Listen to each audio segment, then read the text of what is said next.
ఏమంటున్నారు? హోంమంత్రి అనితకు ముఖ్యమంత్రి చంద్రబాబు క్లాస్ స్పీకరా అంటే ఇప్పుడు అటువంటి చర్చే అవుననే చర్చ జోరందుకుంది. ఎందుకంటే వినాయక చవితి మండపాలకు సంబంధించి చలాన్ల వసూలు అంశం ఇప్పుడు సోషల్ మీడియాలో తీవ్ర చర్చనీయాంశమైంది. మరీ ముఖ్యంగా వినాయక చవితి మండపాలకు చలాన్ వసూలు చేయాలన్న నిర్ణయంపై ప్రజాగ్రహం పెళ్లిబుక్కింది. మరి ముఖ్యంగా సోషల్ మీడియా వేదికగా ఇదే అంశం తీవ్ర చర్చనీయాంశం అయింది. దీంతో తాజాగా తన వ్యాఖ్యలపై హోంమంత్రి అనిత క్లారిటీ ఇచ్చారు. తాను గత ప్రభుత్వ జీవోనే చదవనంటూ కూడా క్లారిటీ ఇచ్చారు అనిత. 20 రోజుల క్రితం మాట్లాడితే ఇప్పుడు వైసీపీ వాళ్ళు ట్రోల్ చేస్తున్నారంటూ కూడా చెప్పుకొచ్చారు హోంమంత్రి అనిత. చలాన్ల అంశం ముఖ్యమంత్రి దృష్టికి వెళ్ళిన వెంటనే ఎలాంటి డబ్బులు కలెక్ట్ చేయలేదంటూ కూడా చెప్పుకొచ్చారు ఆమె. మేము ఎలాంటి చలాన్లు కలెక్ట్ చేయట్లేదంటూ కూడా క్లారిటీ ఇచ్చారు. అయితే గతంలో అనిత చేసిన వ్యాఖ్యలేంటి, వినాయక చవితి మండపాల నేపథ్యంలో ఆమె చేసిన కామెంట్స్ ఏంటి, ఇప్పుడు క్లారిటీ ఇచ్చిన కామెంట్స్ ఏంటి, ఇప్పుడు చూద్దాం.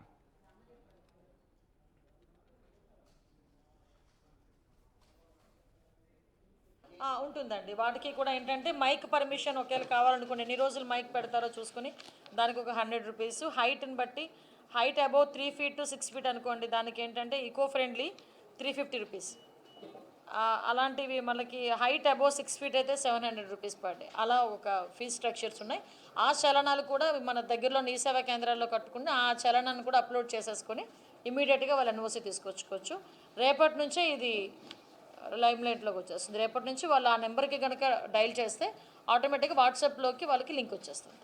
ఇది జియో 2022లో అంటే వైఎస్ఆర్ సిపి గవర్నమెంట్ లో ఉండేటప్పుడు ఈ జియో ఇష్యూ చేశారు. అయితే విషయం ఏమైందంటే కరెక్ట్ గా 15 days బ్యాక్ 20 days బ్యాక్ మాకు అన్ని కలిపి ఒకే పోర్టల్లో అంటే సింగిల్ విండో విధానం తీసుకొచ్చి ఆ సింగిల్ విండో విధానంలోని ఇప్పుడు మన electrical department permission, R&B permission, panchayati municipality permission, police permission, electricity permission, ఈ 5 పర్మిషన్స్ డెఫినెట్ గా మనకి వినాయక మండపం పెట్టాలంటే ఉండాలి. ఇంతకు ముందు ఏం చేసేవారంటే ఒక్కొక్కరు ఒక్కొక్క దగ్గరికి వెళ్లి పర్మిషన్ తీసుకునేవారు. మేము అలా కాకుండా ఒక జాయింట్ ఇన్స్పెక్షన్ పెట్టి ఒక జాయింట్ సింగిల్ విండో విధానం పెట్టాం.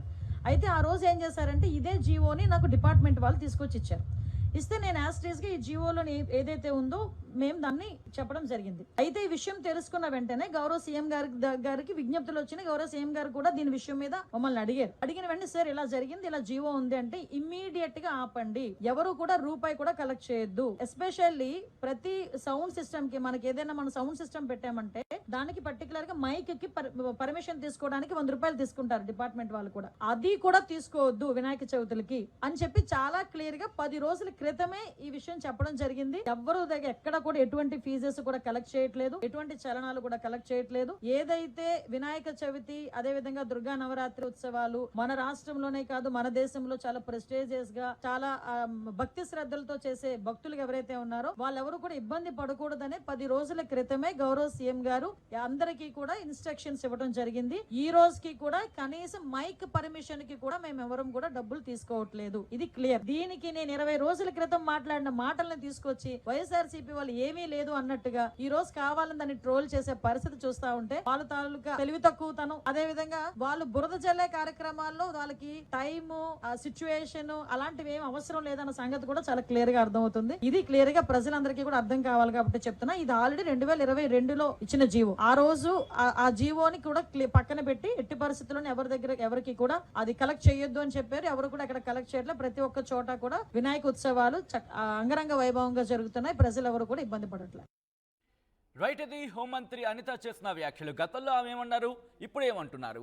మరి ముఖ్యంగా ఎక్కడ కూడా చలాన్లు వసూలు చేయట్లేదంటూ కూడా అనిత క్లారిటీ ఇచ్చారు. ఈ నేపథ్యంలో ఒకసారి మీరు కనుక ఇన్ఫాక్ట్ ఈ క్లిప్ చూస్తూ ఉన్న ఈ న్యూస్ క్లిప్ని చూస్తూ ఉంటే కనుక కామెంట్ బాక్స్లో మెన్షన్ చేసే ప్రయత్నం చేయండి. ఎందుకంటే వినాయక చవితి మండపాలు ఇటు ఆంధ్రప్రదేశ్ వ్యాప్తంగా చాలానే ఉన్నాయి.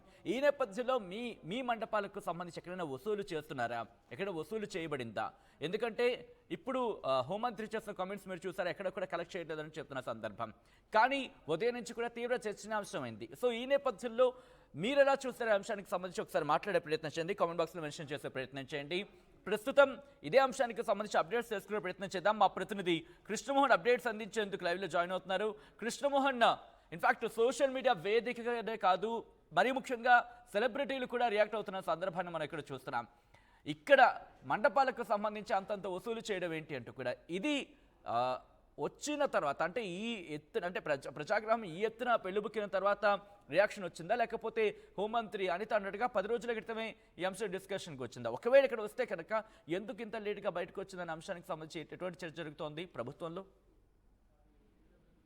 సచిన్, డెఫినెట్ గా వ్యవహారంలో మాత్రం నిన్న హోమ్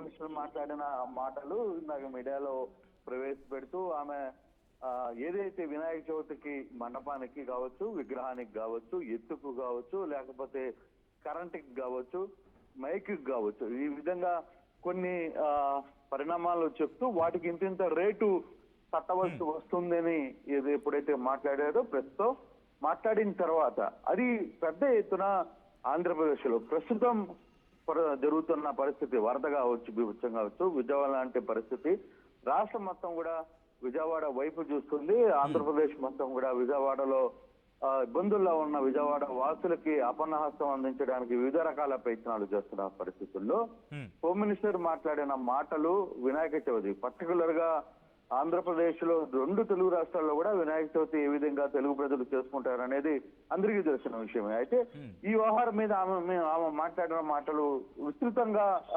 ప్రచారంలోకి వచ్చింది. దాని మీద పెద్ద ఎత్తున వ్యతిరేకత వచ్చిన పరిస్థితి అయితే మనం చూసాం. మరోవైపు దానికి సంబంధించి అలాగే కొంతమంది సినిమా వాళ్ళు కూడా రియాక్ట్ అయ్యారు. సోషల్ మీడియాలో విపరీతంగా ట్రోల్ చేస్తున్న నేపథ్యంలో నిన్న రాత్రే ఈ వ్యవహారం ముఖ్యమంత్రి దృష్టికి కూడా వెళ్ళింది. ముఖ్యమంత్రి అప్పటికప్పుడే హోమ్ మినిస్టర్ తో మాట్లాడారు. హోమ్ మినిస్టర్ కి ఏంటి ఇది ఎలా చేస్తున్నారు, ఎవరిని అడిగి ఇది చేస్తున్నారు అనేది ఆయన మాట్లాడిన పరిస్థితి. అయితే ఈ రోజు ఉదయం మంత్రి దాన్ని సవరణ చేసుకునేందుకు వైసీపీ గవర్నమెంట్ లో ఉన్న జీవోని బయటికి తీసుకుని వచ్చారు. కానీ ఈ జీవో మేము చూడలేదు, అది ఒకే సెంట్రలైజ్డ్ దీంట్లో వచ్చింది కాబట్టి మేము గమనించలేదు అని చెప్పి తన వివరణని అంటే చెప్పుకునే ప్రయత్నం అయితే చేశారు. కానీ అప్పటికి కొంత ప్రభుత్వం మీద ఈ వ్యవహారంలో వినాయక చవితిలో వసూళ్లు వ్యవహారం మీద విపరీతమైన వ్యతిరేకత రావడం, అది ముఖ్యమంత్రి దృష్టికి కూడా వెళ్ళడం, ఆ నేపథ్యంలో